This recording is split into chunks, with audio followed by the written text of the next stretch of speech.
à Delhi, j'ai fait mes études jusqu'à 18 ans à Delhi. Montréal, c'est vraiment surprenant parce que vous trouvez ça vraiment comme un melting pot. Vous avez vraiment l'impression de croiser toutes les cultures du monde. Vous avez des gens d'Afrique, vous avez des gens de l'Océanie, vous avez des Russes, vous avez des gens des quatre coins de la planète, c'est fascinant.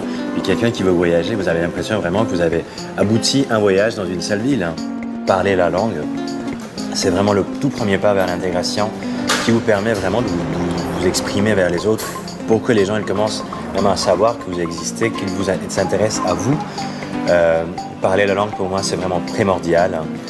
Ce qui reste difficile, c'est encore la petite partie de la société qui se méfie encore toujours un petit peu de vous. Je ne vois pas ça comme une bataille, je vois juste ça comme une leçon. Je me dis, c'est une possibilité pour moi de faire mes preuves. Des fois, je me dis que moi aussi, j'ai quelque chose à apporter aux gens, que je peux faire découvrir aux gens. Le quartier, ça peut être 2-3 magasins où je fais mes commerces, ça peut être aussi les restaurants que je côtoie, ça peut être aussi les petits bars où je vais prendre des verres avec des amis, parce que j'y passe ma vie finalement. J'aime bien aller découvrir de nouvelles épiceries et puis voir, parce qu'il y a plein de choix sur l'avenue du Parc. Vous avez une influence grecque, après vous avez une influence juive, vous avez une influence arabe, donc vous pouvez vraiment mélanger ce que vous avez envie d'acheter.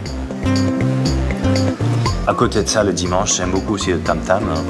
Il y a beaucoup d'énergie qui se dégage, on a l'impression qu'il y a un gros pique-nique qui se fait, sauf que ce qui est marrant, c'est qu'il n'y a aucune initiative de la part de quiconque et que tout le monde se donne rendez-vous, c'est ça qui est fou. Je trouve ça vraiment magique. Le plateau, pour moi, c'est très important comme centre parce que c'est la vie culturelle du jeune Montréalais qui s'y déroule. Le triplex dans lequel j'habite, c'est fou. Je parlais du quartier des jeunes, il n'y a que des jeunes, il y a 6 appartements. C'est des 5,5, 6 5,5, il n'y a que des jeunes entre 24 et 30 ans. Ce quartier me donne vraiment l'impression d'être chez moi. Quand je suis en conversation ou dans un contact avec des gens que je ne connaissais pas avant, j'ai l'impression d'être au même niveau qu'eux. Et je suis vraiment reconnaissant dans la mesure où je trouve qu'ils m'ont laissé ma chance. Ils m'ont laissé ma chance, oui.